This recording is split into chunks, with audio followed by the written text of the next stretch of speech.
others also.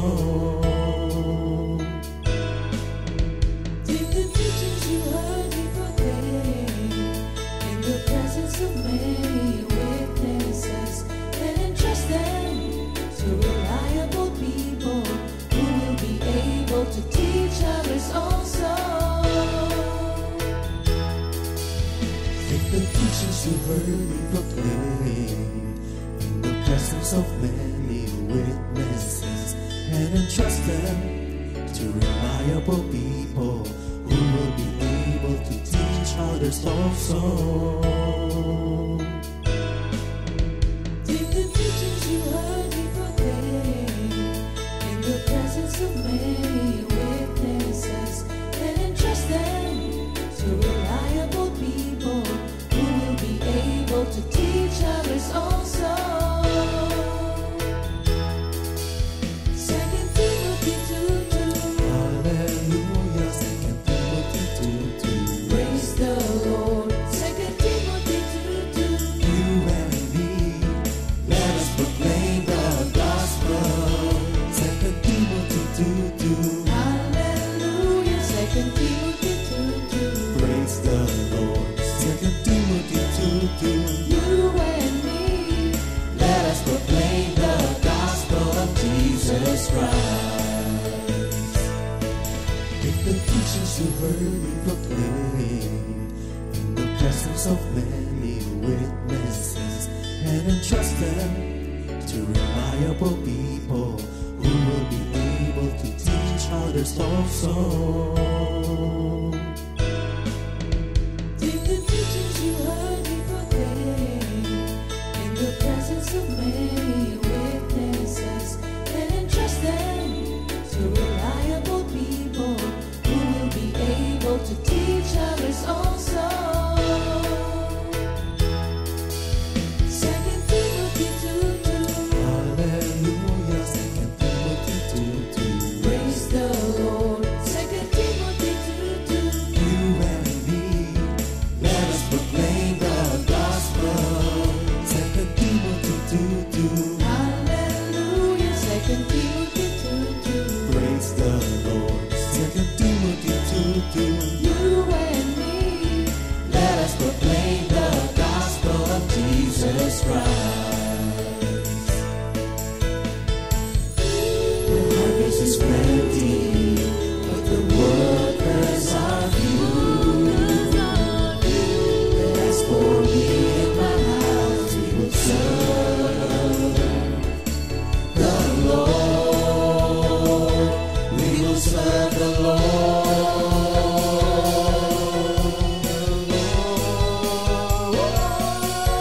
Second Timothy 2:2. Hallelujah. Second Timothy 2:2. Praise the Lord. Second Timothy 2:2. You and me, let us proclaim the gospel. 2 Timothy 2:2. Hallelujah. 2 Timothy 2:2. Praise the Lord. 2 Timothy 2:2. You and me, Let us proclaim the gospel of Jesus Christ. 2 Timothy 2:2. Hallelujah. 2 Timothy 2:2. Praise the Lord. 2 Timothy 2:2. You and me, let us proclaim the gospel. 2 Timothy 2:2.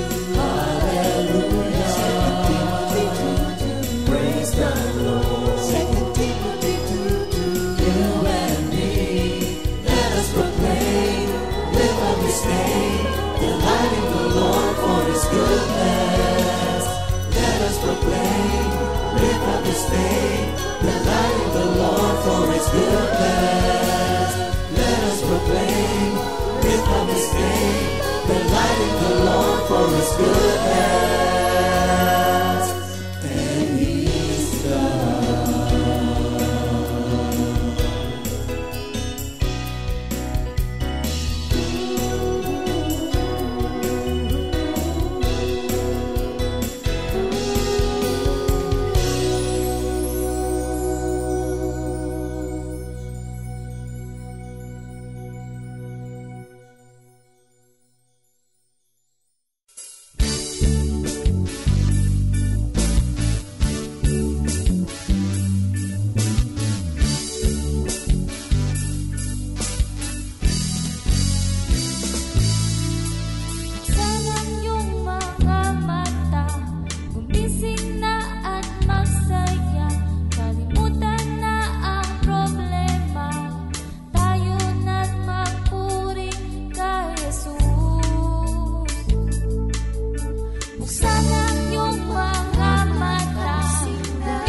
Good morning, Jesus! Ayan, praise the Lord.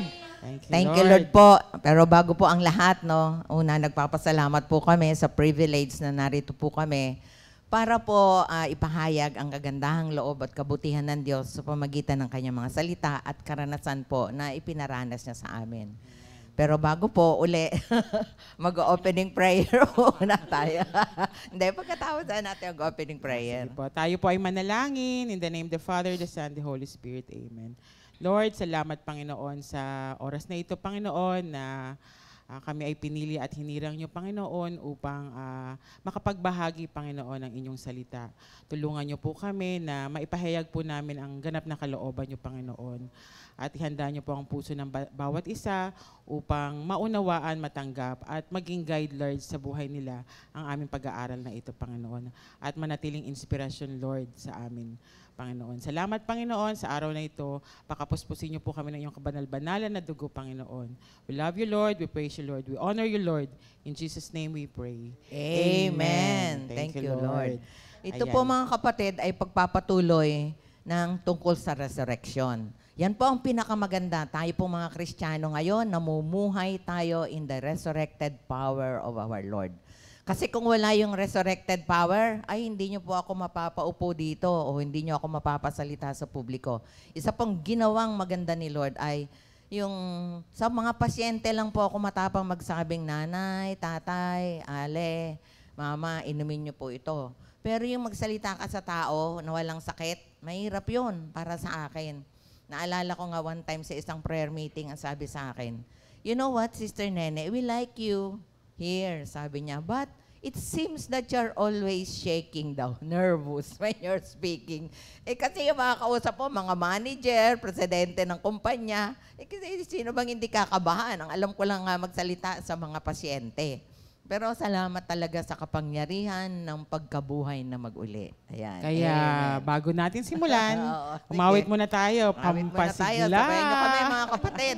Amen. Sabayan niyo po kami. Oo.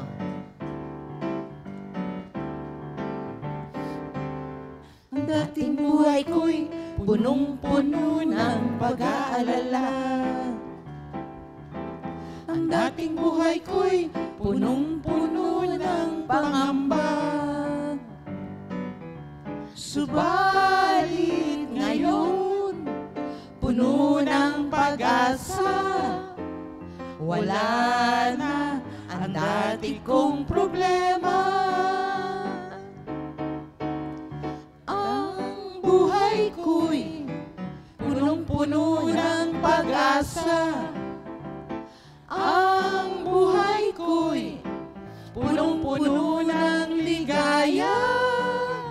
Wala na ang dating bagabag sa puso ko. Ang buhay ko ngayon, punong-puno ng pag-asa. Ang buhay ko ngayon, punong-puno ng pag-asa. Yan. Thank you, Lord. Punong-puno ng pag-asa. Amen. Bakit kaya?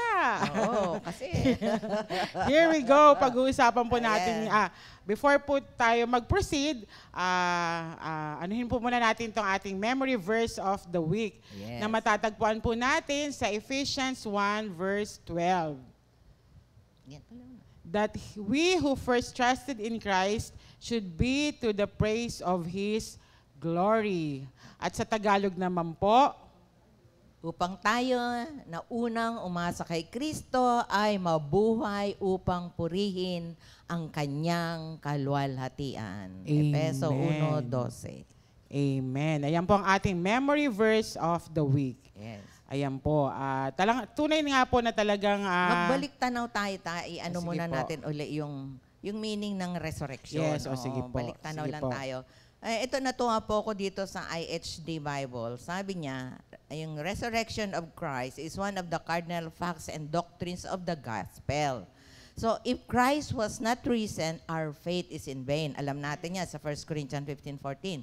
The whole of the New Testament revelation rests on this as an historical fact. Yes, historical siya, pero sa atin buhay hanggang ngayon. On the day of Pentecost, Peter argued the necessity of Christ's resurrection from the prediction in sa Psalm 16. Pag binasa natin yan, sabi niya, you will not allow your servant to rot in grave.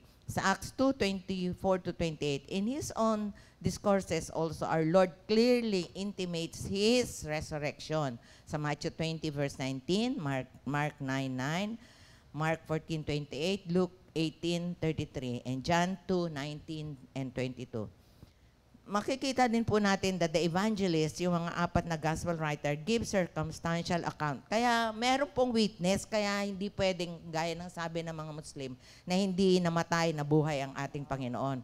Connected with the event, and the apostles also in their public teaching largely insist upon it. Tapos ito nga po, bago ko sabihin, yung 10 different appearances of our risen Lord are recorded in the New Testament. Ito mamaya po sasabihin ko, mauna ako. Mauna ka na. Ayun. Hindi kasi nung nag-aaral ako nito, nung nasabihan kami ni Pastor kagabi. Pero earlier pa naman, inaaral na namin kasi binigyan na nga kami ng assignment tungkol dito. So, na-push talaga ng todo. Kasi 'di ba, sa Bible kasi meron palang 10 events na people raised from the dead, including na rin yung resurrection ni Jesus Christ. Nakakatuwa kasi nung inaaral ko, nung binabasa ko siya, merong mga parang napapanood ko sa TV. Kasi syempre yung mga story na to na raised from the dead, bali 3 yung nasa Old Testament and 7 naman yung nasa New Testament. Tapos doon sa parehas na Old and New Testament, merong mga medyong comedy. Pero yung mga sikat kasi sa atin na yung alam natin na story from yung dati pa sa children ministry, 'di ba, yung si Lazarus, 'di ba? Tapos yung the son of a widow ng Zarephath, Yes, yung humingi na lang ng tubig si Elias, tapos yun yung nag-provide pati pagkain, tapos namatay yung anak niya, di ba? Tapos hiniling ni Elias sa Diyos na buhayin ulit, kaya nabuhay. Yun yung una. Tapos matatagpuan po yun sa 1 Kings. Tapos yung pangalawa naman, yung the son of the Shunammite woman, siya naman yung mayaman na nagpagawa ng bahay ng worker na prinobida ng pagkain, room at saka ilaw dun sa worker, dahil lagi nga doon nagpupunta doon sila Elisha at saka si Gehazi. Tapos yung una si Elijah, ngayon si Elisha na. Tapos ang classic yan na, sasabihin mo yung namatay siya. Yun yung matindi. Yun ang classic. Yun yung matindi. Yun yung pangalawa na nabuhay, Yes. nabuhay yung isang namatay sa Old Testament. Ito sa pangatlo, paano ko ba sasabihin to? Nakakatawa, parang parang kasi yung napapanood natin sa TV, mga palabas dati, yung classical nga na sinasabi ni Mama Nene. Na kasi nung panahon ng Israelites, yung namatay na si Elisha. Tapos 'di ba yung mga Moabites nagpa-fight pa sila with the Israelites. Tapos ang nangyari, ililibing na yung isang Israelites, tapos biglang nakita nila nandoon na yung mga tawag nito, mga kalaban nila, yung mga tawag na sila, wala. Basta yung mga kalaban nila. Basta yung mga kalaban nila. Ini-imagine ko kasi nung binabasa ko siya, nung inaaral ko siya, para siyang teleserye na medyo may comedy. Eh sa taranta nila, hinagis nila yung bangkay nung Israelites na tumama yung bangkay dun sa pinaglibingan sa kalansay ni Elisha at nabuhay. Yes, O, imagine nyo naman yung ganong klase ng resurrection. O, yun sa Old Testament pa lang yun, di ba? Eh sa New Testament, meron pang 7, di ba? 10 dito sa akin. O, 10 nga. 3 po yung sa Old Testament, ito nga, yung sa Shunammite, yung tapos yung sa Israelites. Tapos sa New Testament naman, yung binuhay naman ni Jesus na yung daughter of Jairus, di ba? Yung namatay lang na anak na babae, di ba? Tapos yung ipatong lang yung kamay daw ni Lord ay mabubuhay, di ba? Tapos yung the son of the widow of Nain. Yung nasalubong nila yung paglilibing nung bata. Tapos iyak nang iyak yung widow. So naawa si Jesus. Tapos pinag-pray niya, sabi niya tumayo ka, binata. Kaya yun, another story yun. Nakakatuwa rin talagang pag-aralan, di ba? Tapos yung kay Lazarus nga. Tapos yung kay Dorcas. Yung si Peter naman yung ginamit ni Lord para mabuhay tong babaeng yung matulungin, yung mapagkawang gawa. Tapos sila yung nagpe-prepare. Tapos nung namatay yon, hiniling nila kay Peter na ipag-pray yun para mabuhay. Tapos ito pa isa na talagang alam ko na pag-aralan natin. Ito yung sa Acts 20. Yung kaya po tayo mga natatandaan nyo yun. Kaya po tayo mga nagtuturo. Tayo matutulog. At yung mga nakikinig, wag pong matutulog. At baka nakaupo ka sa bintana. Diba? Diba? Yung wag pong matutulog, Kuya Arnold, diba? Kung nakaupo ka sa bintana. Kung ikaw yung nakikinig ng salita ng Diyos, huwag kang matutulog, kapatid. Tingnan niyo po yung katabi niyo kung tulog. Gisingin niyo. Ayun, kasi warning to. Si Eutico, di ba? Kaya nang inimagine ko sa Old Testament, yung patay hinagis, tapos tumama sa kalansay na buhay. Ito naman, yung nakikinig siya habang nagpipreach, nakatulog siya ng mahimbing at nahulog, namatay. Pero, nabuhay itong muli, niyakap siya ni Pablo. Tapos sabi niya sa crowd, kasi nagkagulo, di ba? Dahil syempre nakikinig, tapos namatay. Sabi niya, buhay siya. So yun yung mga naganap. Tapos syempre yung a large number of saints after Jesus' resurrections na matatagpuan natin sa Matthew 27. And yun nga, yung si Jesus. Among all those things, yung mga nabuhay na muli, only the life of Jesus, only the resurrection of Jesus is the real resurrections. Kasi po, syempre, everyone naman talaga ay nabuhay nga. Pero dun pa rin sila sa corruptible body nila. Yes, pero si Jesus hindi. Glorious. At ito nga, yung glorified body na yung ipresent ni Lord sa atin. At yun nga, sana ba ako? Ayun. Basahin ko po sa inyo yung nasa Matthew 28 verse 5. Ito po yung pinaka message ko po for this day na may follow-up naman po si Ninang Nene. Asan yung Bible ko? Ayun. Ito po, sa Matthew 28 verse 5. Sabi po dito, ngunit sinabi ng anghel sa mga babae, huwag kayong matakot. Alam kong hinahanap ninyo si Jesus na ipinako sa krus. Wala na siya rito sapagkat siya'y muling nabuhay gaya ng kanyang sinabi. Halikayo, tingnan ninyo ang pinaglibingan sa kanya.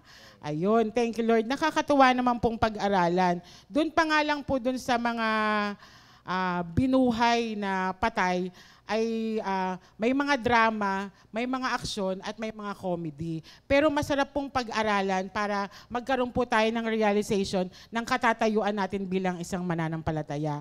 Kung ano po yung halaga ng pagkamatay at pagkabuhay ng Panginoon. Kaya nga sabi nga po dito ng anghel, ito yung kanyang announcement. Meron po akong 4 na nakita rito na lesson. Sabi dito, sa una, di ba sabi niya, sinabi, huwag kayong matakot. Sinabi niya, huwag kayong matakot. Usually kasi, pag may mga ganong balita, natatakot tayo, di ba? May mga ganong balita. Pero, ang reality po ng resurrection of Jesus brings joy and not fear. So meron po mga panahon tayo na natatakot tayo or madami pong mga bumabagabag sa pag-iisip natin, sa ating mga hinaharap na circumstances. Tandaan po natin, kasama na po yun na namatay nung ang Diyos ay napako sa krus. At ang kapag-asahan po ng kanyang muling pagkabuhay ay ito na po yung ating nakakamtan at ini-enjoy. Kaya pag kayo po ay natatakot, remember the empty tomb. Na alam natin na may Diyos na buhay na kasama tayo everywhere we go. He will never forsake us. He will never abandon us. Look back on my old life po. Ito na po. Nagmamadali daw ako. Ayan, look. Number 1 pa lang naman po yun eh. Ipaano ko lang po yung aking old life. Gusto mo ba mahaba, Mama Ne? Ma-action ba? Gusto mo ba? Kasi po, ang old life ko po naman kasi noon, hindi naman ako masyadong masamang ugali, di ba? Hindi ako nagpapasample ng masamang ugali.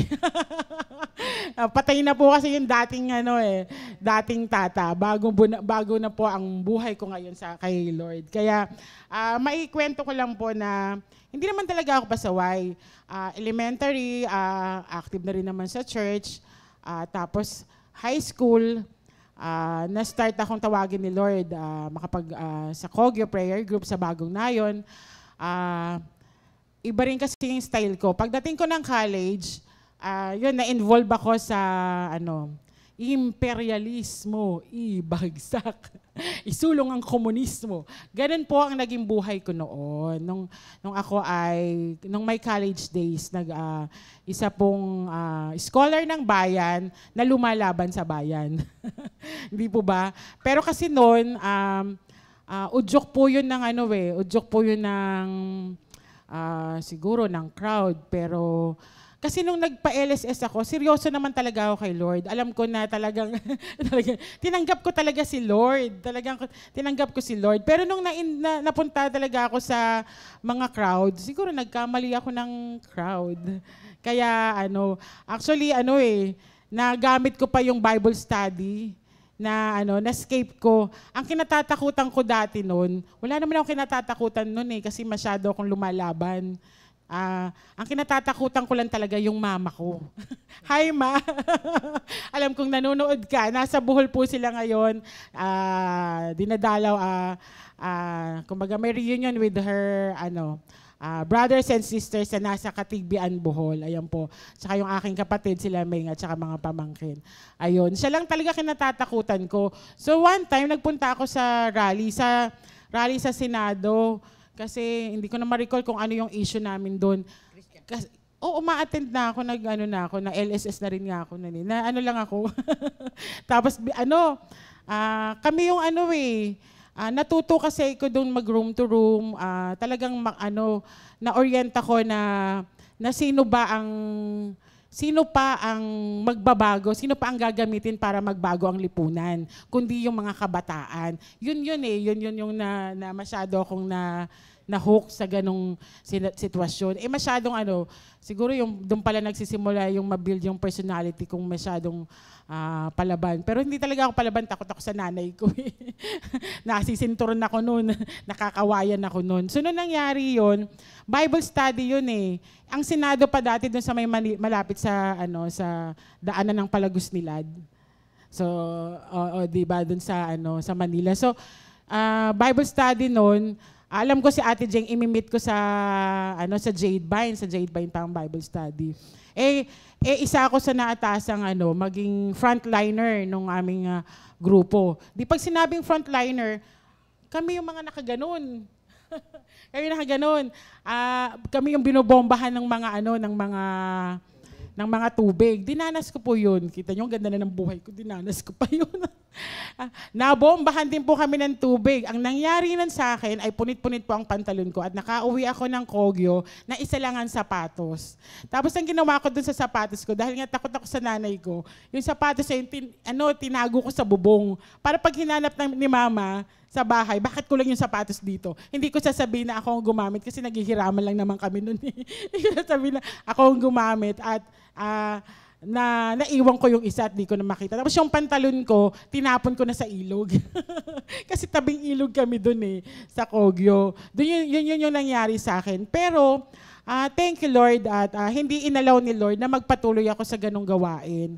At yun nga, ngayon nga na-realize ko na madami rin pala akong sinayang nung panahon na tinanggap ko si Lord na nagpaikot-ikot pa ako. Tapos, yun nga, nung nasa ganong klase ako ng pamumuhay, nag-decide naman ako na mag-stop na. So, hindi ako nakasama dun sa mga grupo na sumanib sa isa pang higher group na kumakalaban sa gobyerno that time. Ang nangyari naman sa akin, na-employ ako sa Justice. So, iba naman ang lifestyle na ko dito, na involved ko. So, out of 72 employees, 2 lang kaming babae dito. At lahat sila may background sa military at saka criminology sa PNP, mga graduate ng criminology. Ang background ko lang, yung papa ko ay sundalo. Tapos yung mga dating kasamahan ni Papa, ay yun ang mga boss ko dun sa... na yan ang gusto ko, criminology. Ganon din ako Gusto kong mag-military nun, mag-PMA nun, pero hindi inalaw ni Lord. Kasi ang inalaw ni Lord, maging sundalo ng Diyos na magpahayag ng kanyang salita at kabutihan. Kaya iyon. So, yun nga, nasa DOJ ako. Na-experience ko naman na yung mga kasama ko, malalakas tumoma. Pero bata pa ako, nagiinom na rin ako. Yun lang yung tanging bisyo ko. Lord, sorry Lord. Yun lang naman ang naging bisyo ko na kahit na LSS ako noon, uma-attend ako, umiinom talaga ako. At talagang nakakatuwa, ma-share ko lang din sila, Sister Bing Francisco at saka si Pichi. Naging sila sa pag nag-share kasi sila sa CSM, sa youth dati, talagang na-inspire ako kasi grabe yung pagtanggi nila sa mga ganong mga temptation, pati sa mga examinations, kasi syempre nag-aaral pa nun. Talagang ganon kasi, nasa Justice ako, si Bing nasa UP Manila. Andun siya nag-aaral. So nakikita kami doon ni Bing. Tapos nagkakaroon kami ng nagkakasharean, tapos nagkakasama nga kami sa youth. Kaya pag kami mga ganun silang share, hindi ako may imig, na-inspire naman ako na agad nila, hindi sila natukso na gawin yung ganun. Pero kasi nga, dahil yung mga kasamahan ko, mga military, so nakasanayan ko na yung makita na nag-aaway sila, nagkakagulo sila, magiinuman sila, para lang makaiwas na hindi sila magpatayan, ako yung na-assign na itabi yung kanilang mga baril. So, ako yung nagtatabi ng baril nila para hindi sila mag-away-away. Tapos may one time pa nga na nakainom na sila at kinukulit nila ako dun sa mga baril na tinago ko. So pag gano'n, ang sasabihin ko lang sa kanila, susumbong ko kayo sa asawa nyo, tatawagan ko yung asawa nyo. So nagbe-behave naman sila nun. At alam nila yon na takusa. Mga matatapang din sila Pero pag sinabi ko na, sige kayo, ayaw kayo yun, sumbong kayo sa asawa, tatawagan ko lang yon. Kaya ganun yung naging buhay ko. Tsaka uma-attend ako ng fellowship, may baril talaga ako sa Glorieta. Nasa likod ko, nasa ko. Tapos kasama ko si Bong umuuwi kasi dito siya sa may Bali 15, tapos sa Fortunata ako, doon niya ako ibinababa. Alam ni Bong na may dala akong baril. Ayun, ganun yung aking mga karanasan. Nakikita ko yung mga maling kalakaran ng buhay nang wala sa Panginoon. Kaya na-realize ko nga nung inaaral ko to, grabe pala yung blessing ko kay Lord na maranasan yung buhay na inayos na niya, maranasan, extended to my family, pati dun sa kila mama at sa mga pamangkin at kapatid ko. Nararanasan na nila yung mga pinararanas ni Lord sa akin. Sabi nga, huwag kang matakot na tanggapin si Kristo. Hindi dahil sa ibibigay niya lahat sa'yo. Hindi dahil sa raranasan mo rin yung hirap. Pero tanggapin natin si Kristo dahil alam natin na may kapag-asahan tayo sa bawat salita niya, sa buhay na ibinigay niya nung siya'y mamatay sa krus at muling mabuhay. Kaya sabi ko nga, grabe, dapat hindi talaga ma-waste yung kamatayan ni Lord at yung pagkabuhay niya. Doon lang sa mga kasalanan na alam mong hindi naman dapat tamang gawin. At saka, alam mong hindi ka naman nagbe-benefit. Kaya, thank you Lord. Kaya nga sabi dito dun sa yun nga, sabi nga, do not be afraid. Kasi yung reality ng resurrection brings joy and not fear. So magalak tayo dahil nabuhay ng muli ang Panginoon. Tapos sabi nga, the resurrection is seen as proof that Jesus is the Son of God, fulfilling His role as Savior and Messiah. Siya yung ating tagapagligtas mula sa kasalanan at nangakong magbibigay sa atin ng buhay na walang hanggan kasama siya. Yun talaga yung kapag-asahan ng buhay Kristiyano. Yung sinabi nga ni Ninang, yung sa halaga ng resurrected life ng Panginoon. So number 2 sa buhay, yung message ng angel para sa tao. Number 2 is, He is not here. Diba sabi niya dito sa sabi niya, wala siya dito. Wala na siya rito sapagkat siya'y muling nabuhay. Wala na siya rito. Sabi niya, Jesus is not dead and is not to be looked for among dead. Hindi napatay ang Diyos kasi siya ay buhay at kasama nating mga taong pinili niya at hinirang niya. Isa pa pong word ng resurrection na talagang na-overwhelmed ako. Dito po sa Ephesians 1 verse 18 to 20. Sabi niya po dito. Teka po. Nawala. Sabi niya po dito sa Ephesians 1, 18 to 20. Sige nang. Di ba yan yung binalita ng mga guards na ninakaw daw yung body ni Jesus? Ayan, mamaya. Alam mo, napakagandang Sa number 3 yun lang. Sige. Basahin ko muna yung sa Ephesians. Ako eh. Oo nga, nagmadali eh. Pero kasi totoo rin naman, susunod naman na yun. Yes. Ito sa Ephesians, yung calling sa atin ng Panginoon, sabi niya sa Ephesians 1:18 to 20, naway liwanagan ng Diyos ang inyong isip upang malaman nyo kung ano ang inyong inaasahan sa Kanyang pagkatawag sa inyo, kung gaano kasagana ang pagpapalang inilaan niya para sa Kanyang mga banal. At kung ano ang di masukat na kapangyarihang kaloob niya sa atin na mga nananalig sa Kanya. Ang kapangyarihan ding iyon ang muling bumuhay kay Kristo at nag-upo sa Kanya sa kanan ng Diyos sa kalangitan. O imagine, di ba sasabog ang utak mo niyan? Kapangyarihan na nagbuhay kay Kristo yun, nasa atin. Na ibinigay sa atin, na nananalig sa Kanya. Yun, di ba? Thank you Lord yan talaga. Kaya sabi ni, naalala ko, sabi nga ni Lord, di ba? You will do even greater things. Yes. Kasi isipin mo, yun ang ginamit. Ibinigay sa atin na nananalig sa Kanya. Why waste? Sayang, mga kapatid. Pahalagahan natin yung buhay ng Diyos na namatay at muli siyang nabuhay. Yes. Yung resurrected life, yung power of the resurrected life. Kasi iyon din ang ginamit, binibigay ng Diyos sa atin. Tatanggihan mo ba yung blessing na yun, kapatid? Yeah, tatanggihan nyo ba yun? Nakaka-overwhelm talaga. So sabi nga dito sa number 3 din, dun sa message ng angel, sabi dito, come and see, halika. Tingnan nyo, wala nang laman yung tomb. Wala nang laman. Kasi nga, buhay na ang Diyos. Diba? Ito nga yung sinasabi ni Ninang, that the resurrection is a historical fact. Sa mga unbelievers, sa mga hindi din naniniwala sa Diyos, ang sasabihin niyan, ay, imposible yan. Dito, imposible yan. Sabi yan ng mga Pharisees, ninakaw daw yung katawan ni Lord. Kasi, ayaw nilang tanggapin yung pagkabuhay ng muli ng Panginoon. Sabi ng mga atheist, kalokohan daw yan, yung di naniniwala sa Diyos, di ba? Sabi yung kalokohan lang yung pagkamatay ni Kristo at pagkabuhay, hindi daw totoo yun, di ba? Fake ba news. Yung kaugalian ng pagnanakaw noon? Hindi ko na, sige, share mo. Kasi ang kaugalian ng pagnanakaw noon, alam niyo mga kapatid, pagka magnanakaw noong panahon ng mga Israelite, ang nanakawin yung damit kasi mahal ang damit. Tapos iwanan nila ang katawan, wala na silang pakialam doon. Pero sabi nga, kung ninakaw, bakit dinala pati katawan? Buo, wala buo. eh. Oo. Kaya tapos nakatiklop pa ang mga clothes. Dapat, ang mahal kasi ng damit ni Lord, seamless yun pinagsugalan nga eh. Kaya hindi talaga totoo na yung pinamalita nila na ninakaw yung katawan. Kaya nung una pa man, uso na talaga yung fake news, mga kapatid. Oo. Fake news talaga, kaya mag-iingat, di ba? Pero sa ating mga believer, Yes.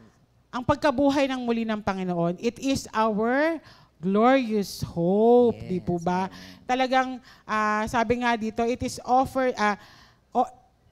offered salvation from sin and the promise of eternal life. Kumbaga, yung pagkabuhay ng muli ng Panginoong Hesukristo, iyon ang cornerstone of Christianity. Yung sinabi mo, yung walang kwenta yung pagsasalita natin dito, pagpapahayag, kung hindi nabuhay muli ang Diyos, di ba?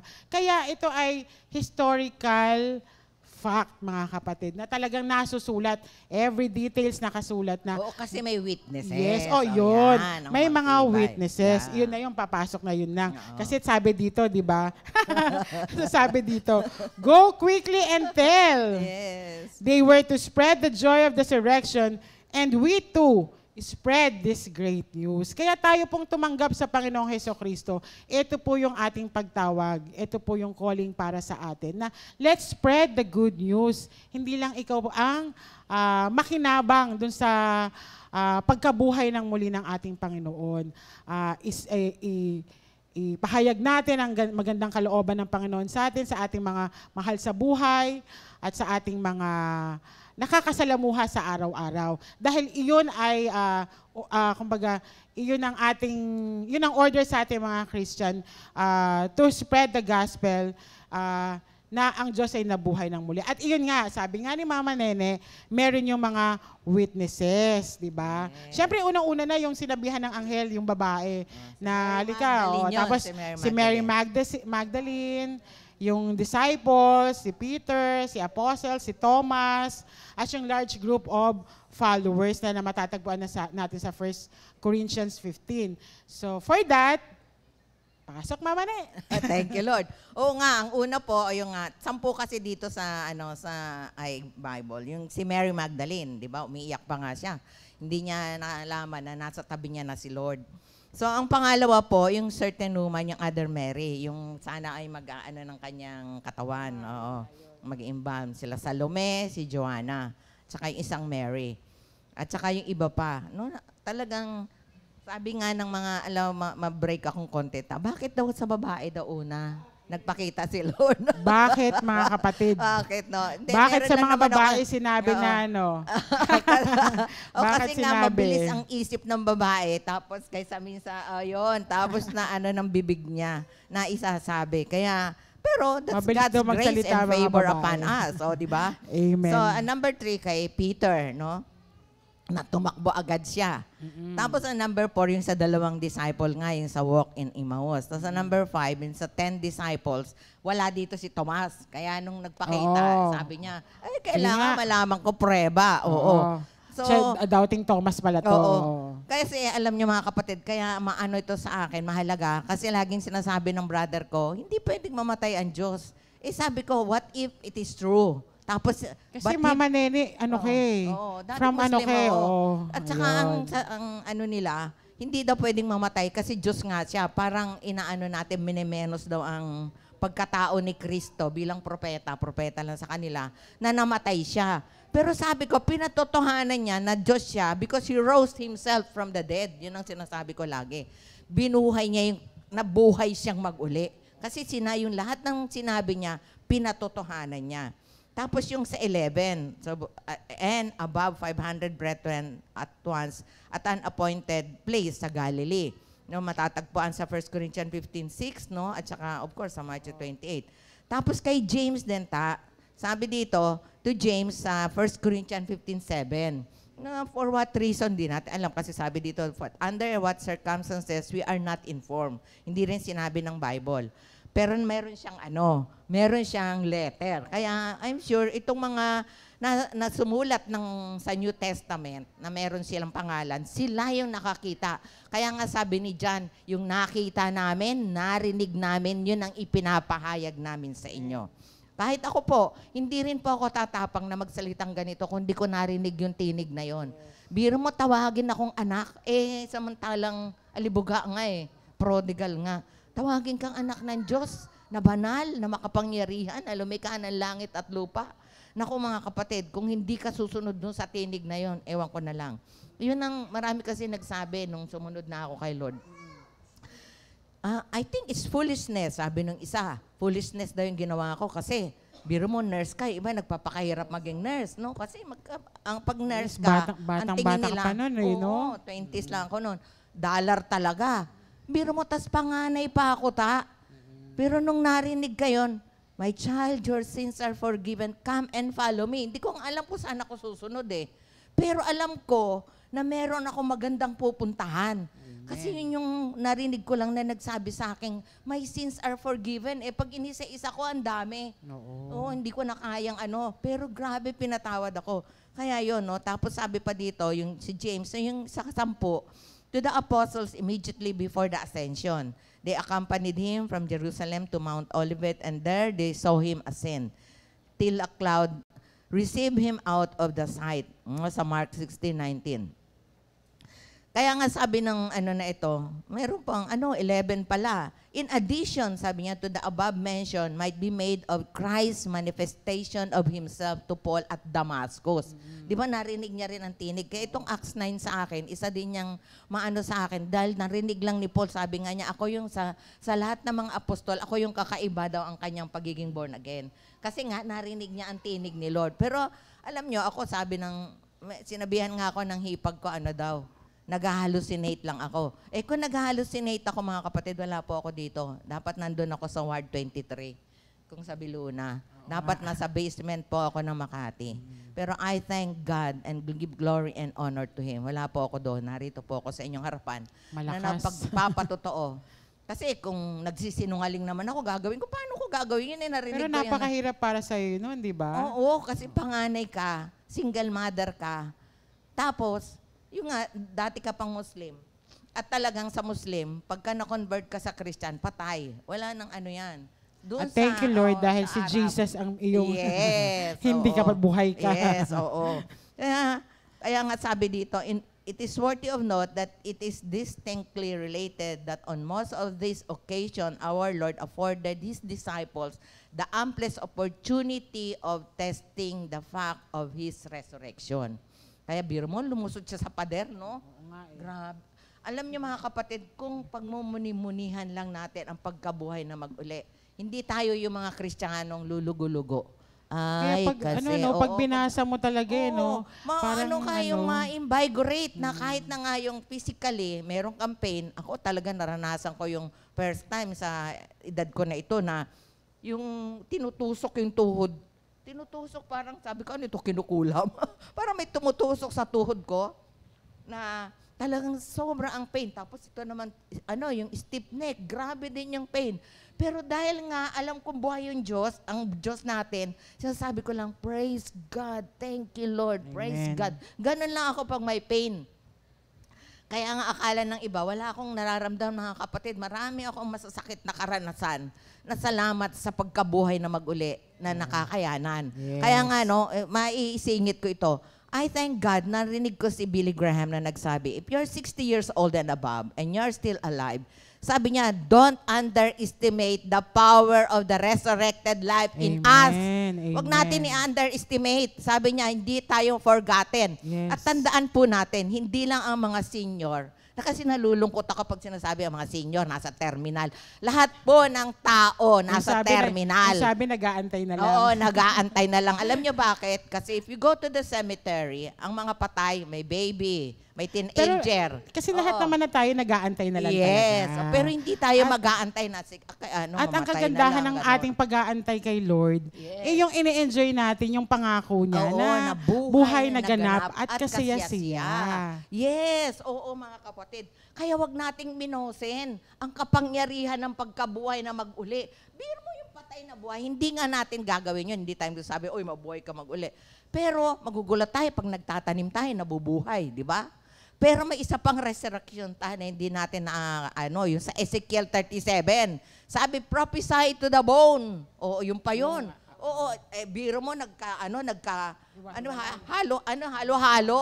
Oo, halo-halo. Pero sila, nagtagpo-tagpo. Nag-join, Hindi ba kapangyarihan yan? Alam niyo mga kapatid, para masigla ang buhay Kristiyano natin, yun lagi namin sinasabi, basa tayo ng Bible. Yes. Totoo, historical event. Pero pag inisip natin na ang Diyos noon, Diyos ngayon, at Diyos kinabukasan, ay yung sinasamba natin ngayon, malaki ang magagawa niya sa buhay natin. Huwag nating hayaan na yung frailty ng ating pagkatao ay igupo tayo. Yes. At saka mag-antay na lang tayo dito sa tumba-tumba. Don't Malapit put it na into ako waste. patay. Oo. O yung mamamatay na lang ako. Antayin ko na. Wag mga kapatid. Sabi nga ni Billy Graham, alam nyo ba na kung sino ang kinakatakutan daw ng mga demonyo ay yung mga senior who stood the test of time.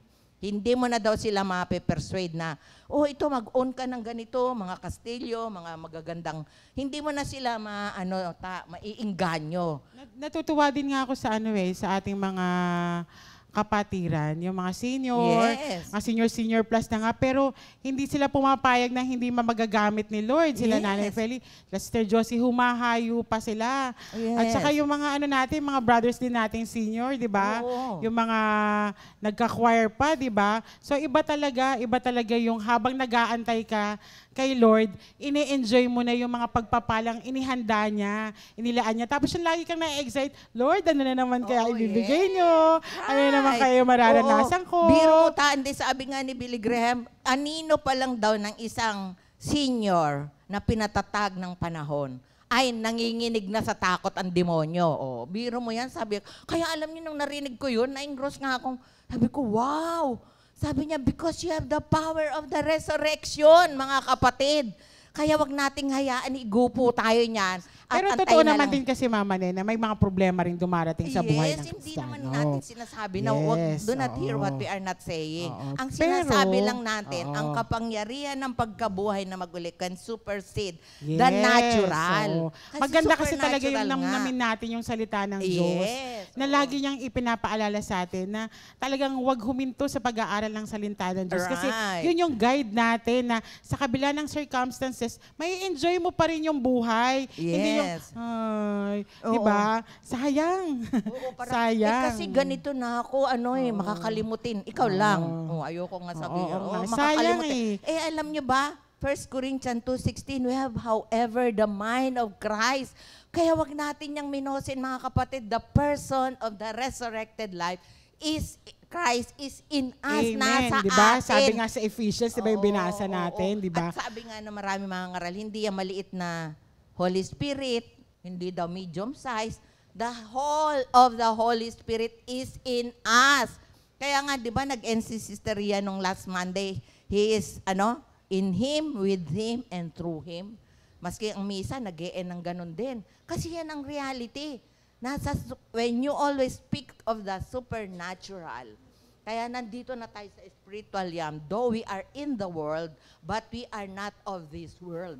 Yun ang reality, mga kapatid. Kasi ako ang binigay sa akin ni Lord na word ay dito sa yung sa Philippians 3. Ayan na naman. Dito kasi ito ayaw siya pumunta, thank you Lord. Ito sa amplified version ko siya, amplified classic version. Alam niyo naman tong amplified, meron siya naka-enclose. Sabi dito ni Pablo sa 10 and 11 ng Philippians. For my determined purpose is that I may know Him, that I may progressively become more deeply and intimately acquainted with Him, perceiving and recognizing and understanding the wonders of His person more strongly and more clearly, and that I may in that same way come to know the power, tapos nilagay niya, outflowing from His resurrection, which it exerts over believers. So sabi niya, overflowing yung kapangyarihan. Paano ito Yes. nag-overflow? Yung joy natin, yung sigla natin. So, Kaya kasi nga- what we believe is what we behave. Yes, Yeah, right. yan. Oo, parang ano yan si Prince. Oo, si Prince. Yan sabi niya. Yung belief daw. Kaya mag-iingat ka sa pinaniniwalaan mo, Oo. 'di ba? Kaya ang kapaniwalaan ng ating bilang Kristiyano, yung magandang buhay na inilaan ng Diyos sa atin. Tapos sabi niya, that I may so share in His sufferings. Tingnan nyo inuna niya yung that I may be one with Him. Sabi niya, no, the power of His resurrection and so that I will be also, sabi niya, share in His suffering. Hindi ka makaka-share sa suffering ni Lord kung wala ka resurrected power. Yung biro mo, i-persecute ka kung ano-anong sabihin sa'yo dahil yung nga, nag-hallucinate daw ako. Tapos, alam nyo, marami, I am a fool kasi sinayang ko daw yung aking profesyon. Kung iba daw nga, nangungutang pa para makapag-aral ng nursing, samantalang ako, nurse na, may lisensya. And thank you, Lord, nare-renew ko pa yung lisensya ko, mga kapatid. Praise God. Kaya marami po, yung nakunan yung anak ko. Pero alam mo, totoo talaga. Kung wala yung power of resurrection, yun lang nakunang ka. Alam mo ba ang ikakahantong sa iyo yan? Marami nagkakaroon ng mental illness because of yung depression na bunga ng na-abort na baby. Hindi lang siya isa, 2 beses. Pero I give glory and honor to God. Kasi alam, sabi ng anak ko, Mama, kung wala tayo kay Lord, siguro naloka na ako. Yun kasi talaga Oo. yung malaking factor na kaya talagang mga kapatid, may Diyos sa buhay nung natin. Nung nakuna ng anak ko, parang akala nyo wala lang. Pero ako, ko yun, dinamdam ko yun. Siyempre, magkakaapo ka, tapos nakunan. Talagang, salamat talaga sa resurrected life. Kasi kung wala yun, ay siguro, yung crying lady. Sabi niya, alin? Okay. Tapos sabi niya, dito, and that I may so share in His suffering and to be continually transformed in close in spirit into His likeness, even to His death, I hope. Sabi niya, kahit sa pagkamatay na mag-uli, ay maging kagaya din ni Kristo na mabuhay. Yun ang maganda, mga kapatid. Kaya kung tayo nagbabasa, hindi tayo mawawala ng pag-asa na ang buhay natin ngayon, kung ikaw ay na kay Kristo, yung nga sinasabi, nagle-level up. Maaaring hindi milyon-milyon ang pera natin sa bangko. Pero I'm very sure wala nang nangungutang sa atin ngayon, no? Meron na lang tayo, meron ka bang diyan, cash? Kasi wala akong cash. Hindi, yung medyo minsan wala ka, naubusan ka ng cash on hand, so you have to borrow cash on hand. Wow, Pero cash on hand. Cash on hand. Kasi nasa electronics at saka na. biro Nasa mo, Maya and Gcash. Oo, yun na lang singiling ka ng credit card na hindi mo naman ginasto. Sabi ko, kabuti pa kung ginamit ko na lang. Tapos singiling ka ng almost 1 million. Almost 1 million yun. Di ba yung iba nga 30,000 lang. May nagpa-pray nga 30,000 lang. Sabi niya, Sister Ne, pakipray mo naman yung kapatid ko kasi magpapakamatay na. Bakit po? May utang na 30,000. Ito almost 1 million. 400 plus. Pero Mama Nene, hindi ko ginasto yun. Hindi yun binigay sa'yo ni Lord na para magkamali ka. Oo. Ikaw nagdesisyon, kaya ka Oo, nagkamali. Gumamit ako ng Pero ang maganda, because of God's grace, unang ginawa ko, humingi ako ng tawad. Yes. Oo, for not using yung resource ni Lord rightly. At nung paghingi ko ng tawad, ang una talagang naranasan ko, mga kapatid, yung kapayapaan. Kahit ako, hindi ko rin kayang ipaliwanag yung kapayapaan sa gitna nung yung kagaya, nakuna ng anak ko, pag pa nga may nangyayari sa pamilya namin, yung nakakayanan ko. Kaya totoo yun na yung walang pagsubok na hindi tayo bibigyan ng... Kasi siya ang kalakasan natin. Hindi lang siya source of strength. He is our strength. He is our joy. Kaya yun ang pinagpapasalamat ko kay Lord na yung buhay na ito na pagkabuhay na mag-uli. Kung wala, bahala ka sa buhay mo at wala tayong pakialam sa kapwa natin. Kasi yung effect ng resurrected life, nagkakaroon tayo ng concern sa kapwa natin. Ito nga natuwa ako, mga kapatid, kasi i-integrate ko na itong tula kasi siya talaga, yung lesson na ginawan tula. Oo, 11 witnesses pala yun. Oo, tapos sa Old Testament pala 4 kasi yung sa Ezekiel, yung biro mo yung mga bones, di ba, ni-resurrect. Yun ang classic din. Oh, aside from Pagka, yung kay pagka Elijah. ini-imagine Oo, isipin imagine mo, no? biro mo, talma, buto ni Juan de la Cruz. Juan, no? Alba, si Juan de la Cruz. Di ba? Kasi in general term, pag Pilipino, Juan de la Cruz. Pagka Amerikano, John Doe. O si John Doe, si Juan de la Cruz, Henry, si Peter. Biro mo, nagsama-sama sila by the power of the word. Ay, naku, Oo, sobra mga kapatid. Kaya, huwag tayong lulugulugong ng mga Kristiyano. Kasi walang Kristiyanong talo. Kasi ang Amen. kamatayan, napagtagumpayan ni Kristo. Amen. Kaya ang demonyo, Oo. anino pala ng Kristiyano, dapat nanginginig na siya sa takot. Sabi nga ng marami mga ngaral, dapat wag daw tayo ang maupo sa wheelchair. Ang demonyo ang nauupo sa wheelchair, hindi tayo. Kasi nga, praise the Lord, biro mo, no? Minsan nahayaan natin na yung kapangyarihan na ito ay minemenos tayo kasi sabi ng demonyo sa atin, wala, matanda ka na. Hindi ka na pwede dyan. Kaya nga, tulad nga nung sinabi ng mga Pariseyo, di ba? Oo. Tinago nila yung bangkay ni Kristo. Oo, ninakaw. Oo, yung mga fake news na Oo. pinagkakalat ng ganun ang kaaway. Oo. Binubulungan tayo ng mga fake news. Kaya Pag nga. hindi ka naka-focus dun sa relasyon mo sa Diyos, na part ng relasyon mo sa Diyos, yung pag-aaral na ng salita ng Diyos, mawawala ka talaga. Mawawala talaga yung saysay ng resurrected life ni Lord sa buhay mo. Pagka nawala ka dun sa tamang posisyon mo sa Panginoon. At saka may menosin natin kasi ang Oo. power na yon. Biro mo, Hindi naman ka menos-menos, di ba? Hindi yung kapangyariang bumuhay. At tapos nga, sino ba itong Diyos na ito? Yung manlilikha na sa kapangyarihan ng kanyang salita, ang mga bagay na nakikita natin, na Yes. i-enjoy natin, ay nalikha. Siyang gumawa. Tapos siya yung nasa atin, mga kapatid. Kaya nga nakakalungkot. Ito ako kasabi ni Charles Stanley, paano daw natin malalaman na aware tayo sa God's presence? Kasi lagi natin siya naiisip. Na talaga naman, totoo, bakit di natin siya lagi maiisip? Kasi nasa atin siya, mga kapatid. Uulit-ulitin ko, nasa atin ang Diyos na buhay. No? Hindi ko lang Amen. alam kung saan siya nakapwesto, pero ang alam ko, kasi sa heart, meron nakalagay bundle of his. At capital H yun, bundle of his. May parang upuan doon, tapos may parang sitaw na gano'n, tapos nakabundle. Yung mga- Sa heart, oo. Kaya doon siya nakaupo. Kaya sabi ko, Lord, grabe pala. Ako nga, ngayon ko lang na-appreciate ang anatomy and physiology. Nung nung nag-aaral. Nag-aaral ka, wala. Tinutulugan ko yung professor namin. Kaya nga tawag sa akin, Sleeping Beauty. This may beauty. Sleeping Beauty. Kasi nga, Saan si Beauty? oo, ang kakapal ng textbook namin. Tapos sasabihin lang ng professor, basahin mo chapter 10, ganito, ganyan. Noon, hindi ko talaga gusto ang nursing, mga kapatid. Yung I would rather be, gusto ko maging isang Sundalo rin, detective. Tapos maging lawyer. Yung mga intelligence, gano'n, mga trip mong ganon. Yung mga magsusolve ng mystery kasi kababasa ng yung Hardy Boys at saka Ang pocket book doon. Nancy Na Drew. mga crimes, mga gano'n. Wala na yata yun ngayon eh. Pero yun ang mga libro namin noon. So, resurrection. Di naman tato ako dito. Nakita ko resurrection. Gagawa pa sana akong tulay. Nakita ko meron ako. Sabi niya, praise the Lord, ikaw Jesus ay buhay. Sa tuwi-tuwi na'y kaagapay.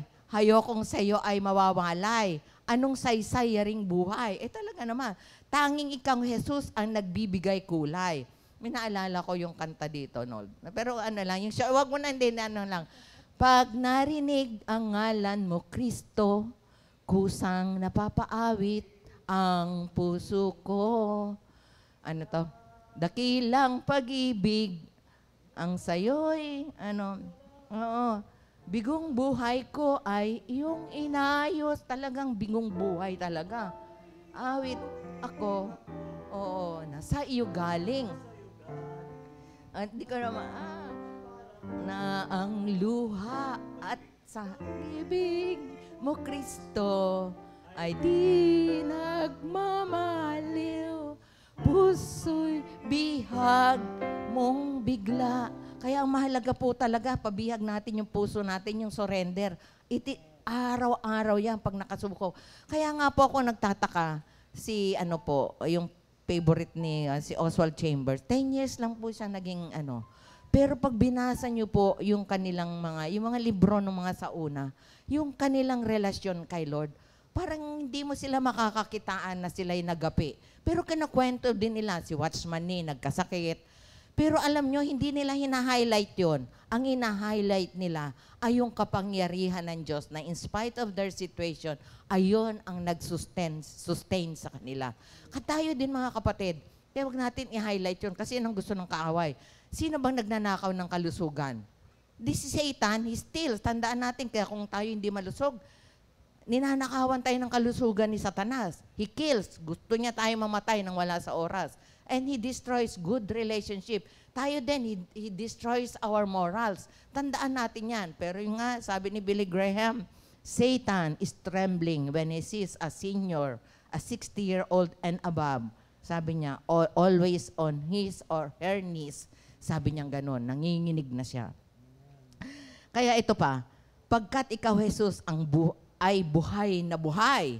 Tapos ito, natutuwa kasi ako kay Lord, yung mga lines na sinasabi niya, serenity in our hearts, tranquility in our spirit, sobriety in our minds. So yan ang nakukuha natin pag tayo ay merong kapangyarihan na pagkabuhay na mag-uli, nagiging sober tayo, kalma tayo, no? Pero there are times talaga gusto na natin mag-react sa mga circumstances, nakagalit-galit, no? Kainis-inis, no? May mga marinig kang salita, tapos people who are mistreating us, no? Demeaning us, para bang yung ang tingin nila sila yung mas magaling, ikaw na nga. Buti na lang may salita. Treat others better than yourself. Amen. Kasi if you're a good singer, there will be better singer than us. Ano yan, meron talagang darating magaling na preacher. Ako nga natutuwa kay Aida pag nag-share. Yes. Oh, kasi lagi niya. Glory to God Oo, talaga. glory to God siya. Kasi talagang yan. Ano siya, pag alam na niya nagkwento, yon, alam niya na yon. Never siyang nagre-reklamo dun sa mga dinanas niya talaga. Oo. Talagang lagi siyang may word of God. Oo, kaya thank you Lord. Huwag yun ang antayin na Oo, dumanas wag na kayo. tayong dumanas ng ganon. Pero Alam niyo, masaya siya kasi nakakatuwa talaga siya dahil alam niyo yung buhay ni Kristo na nasa kanya. Oo. Na kahit na meron siyang ganung pagsubok, masaya siya. Oo. Hindi Kaya nga, siya mukhang kawawa. Never siya binibiro naging ko nga mukhang siya kawawa. kasi di ba nagkasama kami matagal sa Thailand. Oo. Talagang yung sasabihin ko na ha. Napaiyak niya ako sa galit. Napaiyak niya. Yung pwede ka palang maiyak no sa galit. Kasi nga yung meron. Diretso oo. kasi siyang magsalita eh. Hindi, Very hindi prangka. salita. Yung may ginawa siya. May ginawa pala. Oo.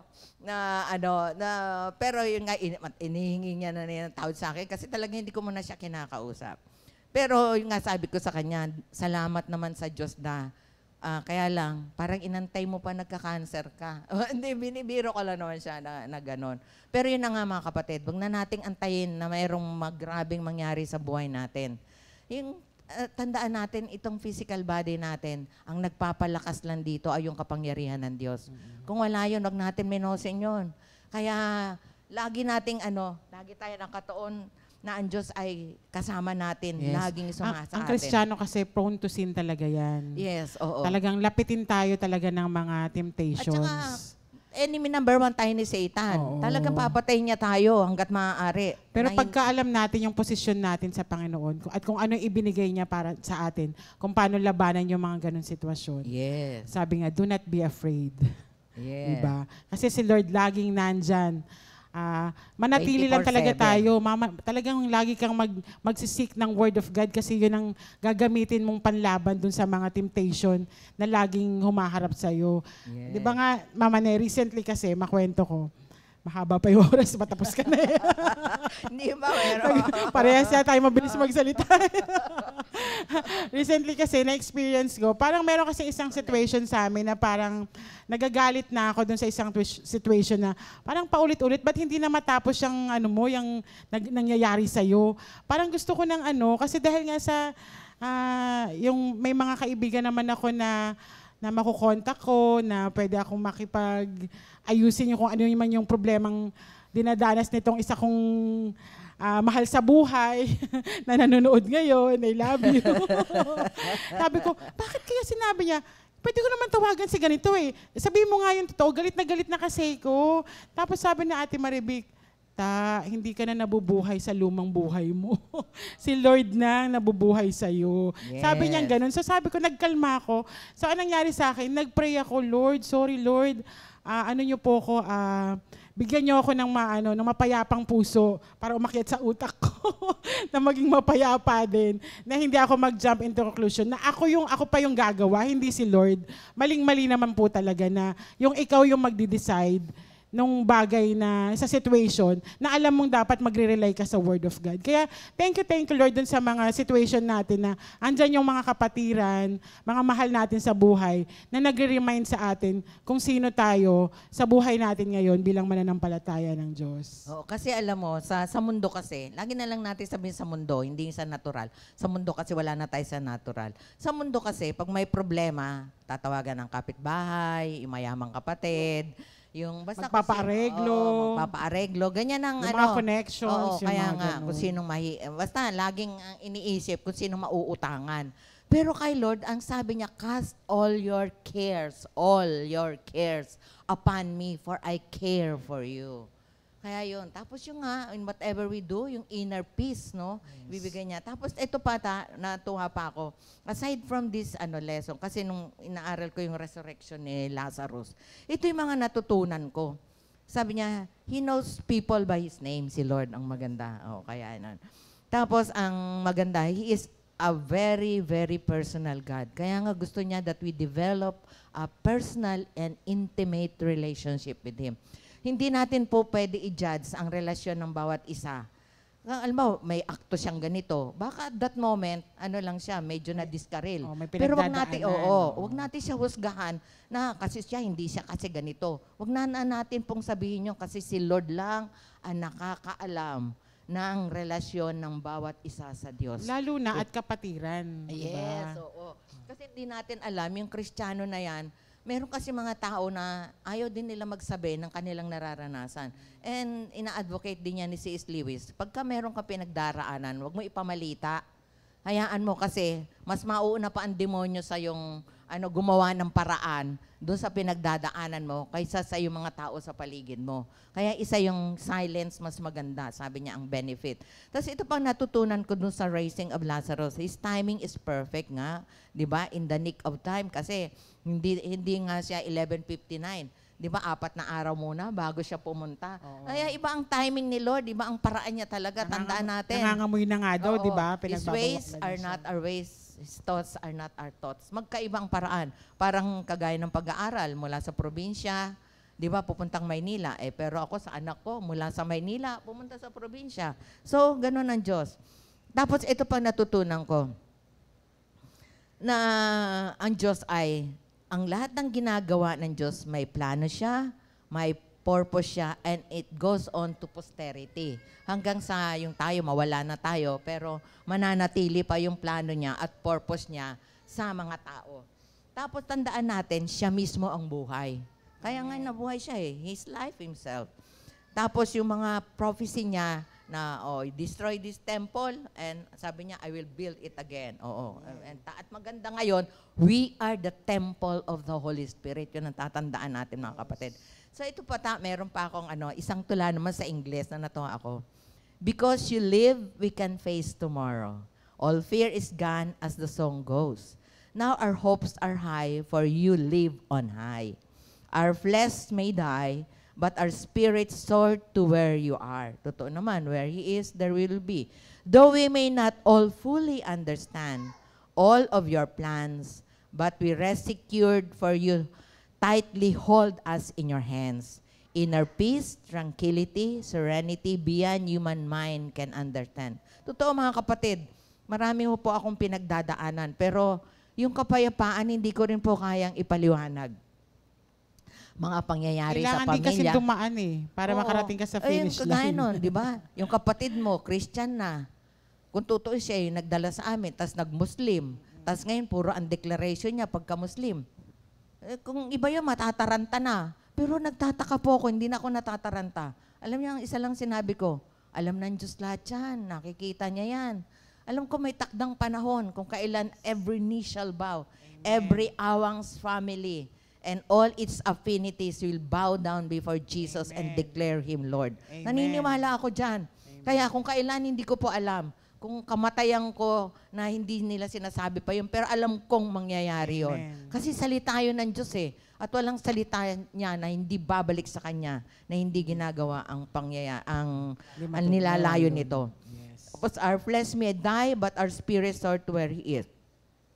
In our peace, exceeding joy with you, our triumphant God. Exceeding joy talaga, yung kagalakan, yung nga, nagpi-film lang dito. May isang maliit lang naman na sitwasyon yun. Nakakaiyak. Oh, grabe yung tawa, hindi, nagtawanan. Tawa, pero Oo, yung ating kasing Oo. yung In-enjoy kasi yung natin. pinag-uusapan po namin, ito yun man yung, Oo, yung Holy Week na Holy Week presentation. presentation. Yung sinushoot po namin yun. So, Oo. mixed emotions po yun eh. Merong talagang kung napanood nyo, panoorin nyo po, promise. Ulit-ulitin nyo. Yung natawa ko, ewan ko ba't ako natawa, yung tawang-tawa na, alam nyo, yung naalala ko yung burol ni Pastor Tony, yung naglalaro lang naman kami ng Scrabble. Tapos natawa kami ng hindi namin makontain na tawa. Yun yung exceeding joy, mga kapatid. Hindi naman dahil tumanggap kami ng 10 milyon, 1 milyon. Hindi doon. Yung pala yung exceeding joy na natutuwa At peace yung tayo puso. dahil naglalaro ka lang tapos yung nga nagpi-film lang tayo, mayroong sinabi na natawa ako. Hindi ko na-contain yung tawa. Kasi ito pa, oozing love in our hearts, you plant. Oh, totoo naman. Yung mga hindi kaibig-ibig na sinasabi na iibig natin, no? Ako naranasan ko yan, di ba? Yung may favorite tayong kasama. Pero thank you Lord, nung tinawag akong anak, kaya sabi, when the Lord is pleased with you, He can make your enemies your friends. Yes. Kaya totoo ang word of God. So, wala nang enemies kasi Wala friends na. na. Friends na. At saka, nauna na siya kay Lord. Bago siya kinuha ni Lord, tinawag pa akong anak nga. Diba? All this only in you could be found. There's nothing we could want for which you cannot provide. For while we are asleep, you have prepared them one by one. You truly make us enjoy life for which you have begun. For you have chosen us long ago that was really your plan, that all of us human be likened to your Son. Though we will die, but glorious bodies we will have one. Each day we look forward that all pains and sorrows be gone, that we will be with you forever to the life you have prepared beyond. Love and joy complete, for we would be perfect without defect, savoring precious great moments with you, our beloved Jesus. Even in this life, we already have a foretaste. Dito pa lang sa lupa, mga kapatid, nararanasan na natin ito. Lalo na kaya, kung sa langit pa, no? Ewan ko lang nga, sabi nga ng isang mangangaral, bakit mabubuhay ba kayo ng million years? Kaya gustong-gusto nyo dito sa lupa. Dito sa lupa, lahat ng sakit at sakit, naririto. Kaya di ba, kung pwede lang, mandadiin natin, Lord, dumating ka na para wala na itong mga sakit at sakit. Para wala na ring binabayarang utang, wala nang bills na babayaran, wala nang kuryente tataas, bababa, no? Wala nang tubig, minsan meron, minsan wala. O di ba? Wala na yung mga ganon. Kaya mga kapatid, napakasarap ng buhay natin na namumuhay tayo ngayon sa pagkabuhay na muli ng ating Panginoon. Amen. Biro mo tayo yung beneficiary. Siya yung namatay. Siya yung naparusahan. Tapos tayo ngayon ang beneficiary. Grabe, kung di ba natin mahalin si Lord ng todo-todo. Na ako nga, sabi ko, Lord, sorry, hindi ko nakalimutan ko kayong sabihan, I love you. I love you po talaga, Lord. Hindi po dahil sa mga blessings, kundi dahil talaga sa kagandahang loob na pinaranas mo, hindi lang sa akin, pati sa mga kapatid ko, mga kapatid. Alam niyo mga kapatid, every time na nagsasama-sama kaming 8, talaga napapasalamatan ko si Lord. Lagi namin, minsan sabay pa kami, no, yung nagsasalita na Muslim. Sasabihin ng kapatid ko, alhamdulillah, kasi praise the Lord yun sa kanila. Sabi ko naman, praise the Lord, magkakasama pa tayo, no? Buo pa kaming 8 magkakapatid. Although yung iba, may mga hypertension, pag tinatanong nila ako, ikaw wala akong maintenance, vitamins. Sila, may mga maintenance sila. Tapos mayroon nga akong kapatid nagkaroon dito ng, lipoma. Pero thank you Lord, Buhay pa rin hanggang ngayon. Yung Air Force na kapatid ko, pinag-pray pa yun ni Sister Lucing yata. No? Thank you, Lord. Kasi nung hindi niya alam na pagka binabati ko, nililens kong ganyan. Kaya mga kapatid, napakabait ng Diyos. Yung nga lagi ko sinasabi, it's an understatement.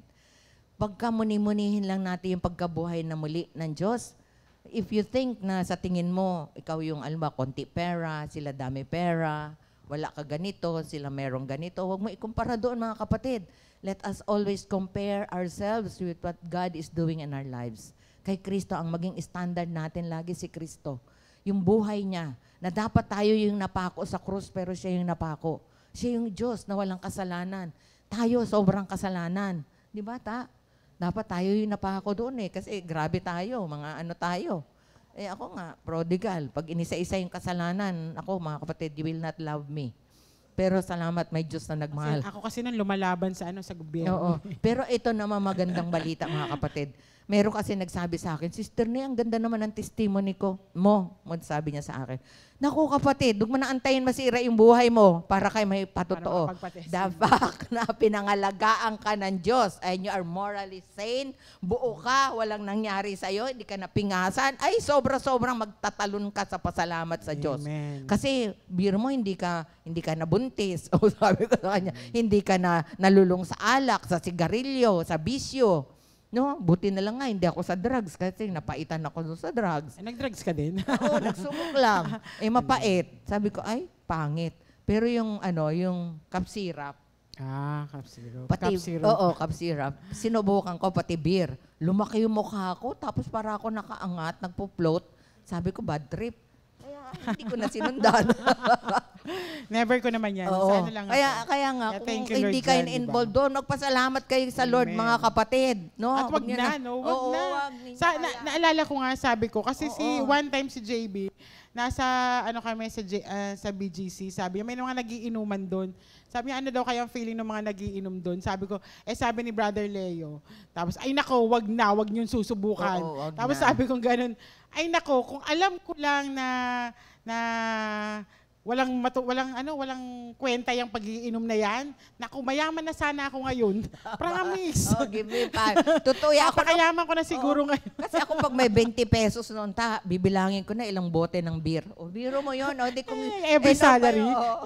Hindi, noon pa yun, estudyante pa ako. Kung yung 20-20 inipong ko, milyonaryo na nga tayo, Kaya thank you Lord naman at yung ating mga anak, ay nakikita na yung buhay na nararanasan natin ngayon. Pati mga mahal natin sa buhay, nakikita na nila kung ano yung yung ating kalalagayan sa pagsunod sa salita ng Diyos at kung paano natin pinahalagan. Kasi 'di ba, sabi nga niya, 'di ba, yung gaano kasagana ang pagpapalang inilaan niya. Yes. 'Di ba? Oo. Hindi masukat, 'di ba? At hindi masukat na kapangyarihang kaloob niya sa atin na mga nananalig sa kanya. Diba? Don't waste. Kaya sabi ko nga, don't waste. Oo, kaya mga kapatid, dito magbe-birthday. Nako, yung pagpasalamat natin kay Lord Let us celebrate. Ang ating buhay. Today is April 29, 2025, Tuesday. Happy birthday! Kila Sister Fe Marbid.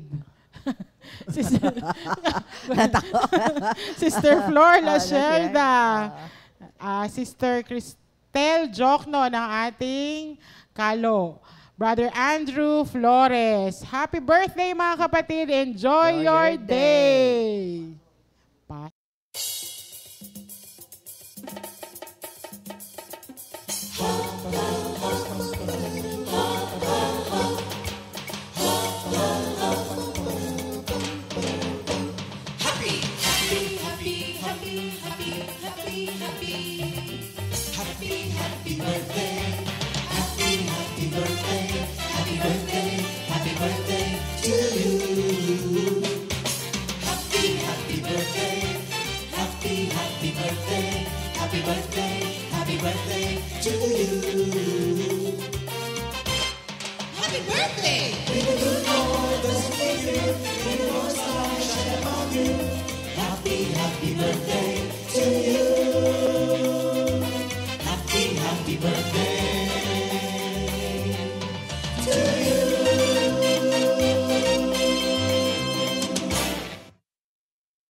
Happy birthday, mga po, kapatid. Enjoy Ipagpasalamat po. natin yan. Ayan. Ayan. Tapos yung ating repeat new song of the week, Jesus ang Dakilang Pastol. Composed by Sister Ofelia Perez. Ayan.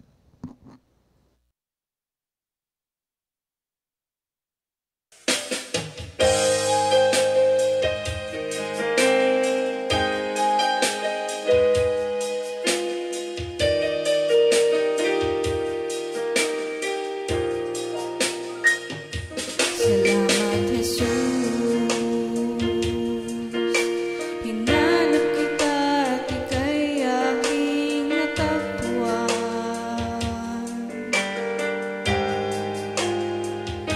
Salamat, Jesus, sa bagong buhay kong puno ng katiyakan. Nakatuon ngayon sa tanglaw ng ilaw mo,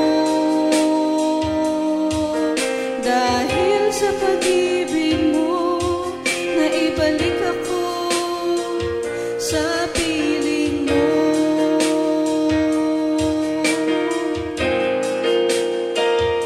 Salamat, Jesus. Papuri ko sa'yo'y walang hanggan. Dalangin ko ngayon sa tuwi na ay maging tapat. Papuri, pasasalamat ang maiaalay sa lahat ng kabutihan mo na aking namamalas at namamasdan.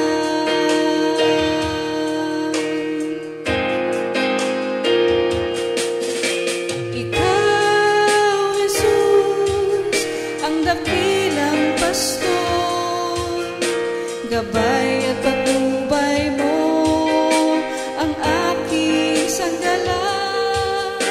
Mga pangako mo ay pinanaligan ko, pagkat ang salita at gawa mo ay isa.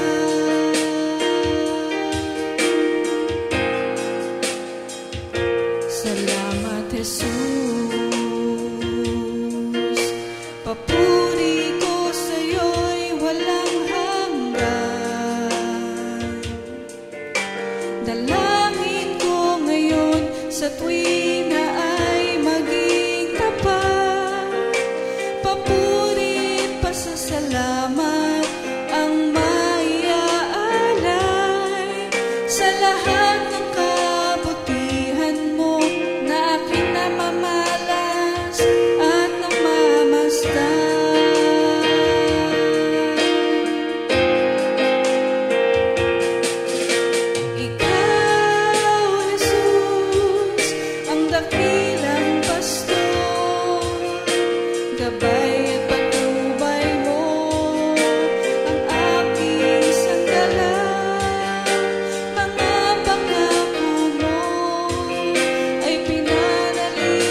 Thank you, Lord. Sister Angel. Naka-off. Hello. Yan. Ayan. Alam niyo yung kanta na yan, yung Psalm 23 na yan, pagka muni-muniin lang natin, yan. Alam niyo dyan, nagpapakita na ang Diyos natin na buhay.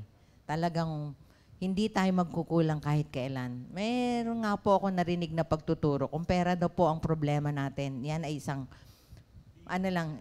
easy lang kay Lord. Talagang Kumbaga, laging pera, pinakamadali. Oo, pinakamadaling solusyonan ng Diyos. Yan sabi, Basic. Oo, maraming mga ngaral na ako narinig na nagsabi, kung pera ang problema, napakadali ng Diyos. Kasi kaya niya lang sabihin kay Juan de la Cruz, bigyan mo si ganito. O Petra, bigyan mo si ganito. Meron din akong i-add ko lang po sa experience ko dito sa one time, meron po akong kasi 'di ba, may tinatanggap kami weekly. Tapos gusto ko pong magbigay dun sa isang kapatid natin na mag-outreach. So sabi ko, Lord, nararanasan ko na pala to noon pa. Nagpe-pray ako kay Lord, Lord, bigyan niyo po ako ng pambigay dito. Yung mga noon, pag dumating yung pera, nakakalimutan ko na ibigay pala dun sa sinabi kong bibigyan ko. Tapos itong lately, yung mga huling mga panahon, na-experience ko na talagang, Lord, gusto ko talaga magbigay dito sa kapatid ko na to. Tapos syempre, hindi ko naman inaasahan dahil natanggap ko na yung pera ko, yung offering ko. Hindi lang maibibigay ko. Kaya nanghingi ako kay Lord. Lord, magbigay po kayo. Nung binigay ni Lord, di tuwan-tuwa na ako. May natanggap ako. Sabi ko, meron naman akong bibilhin sa Shopee. Tapos ganun pala talaga, pinaalala ni Lord, oy, anak, sabi mo, ibibigay mo. Kaya nung narinig ko yun, tabi ko na ito na lang natira. Yeah, thank you, Lord. Talaga namang nagbibigay si Lord. Amen. Totoong nagbibigay si Lord. Mag-pray ka lang talaga at talagang ma-excite ka dun sa mga gagawin ni Lord. Ako nga nung ibinigay sa akin ni Lord yung, be it done to me according to your word. Kasi meron siyang sinasabing ipabibigay din. Foreign currency. Yung foreign currency na yun, tinabi-tabi ko talaga yun. Tinabi-tabi ko yun. Kaya nung binigay ni Lord sa akin na be it done to me according to your word, nahirapan ako ibigay kasi yung pagbibigyan, hindi lang tingin ko, mas mayaman pa sa akin eh. Mas marami pa siyang foreign currencies. Pero talagang nung ginawa ko, thank you Lord. So yun mga kapatid, nagiging willing and able tayo kasi He makes us willing and able.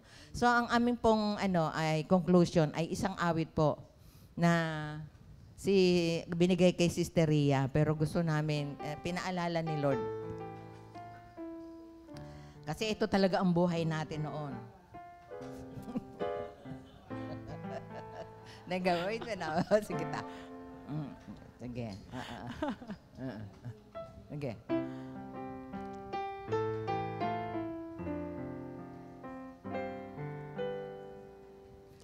Kung maaalala ko ang buhay ko noon, alaalang kahit dilimang siyang naroon, laking pagbabago ginawa ni Kristo.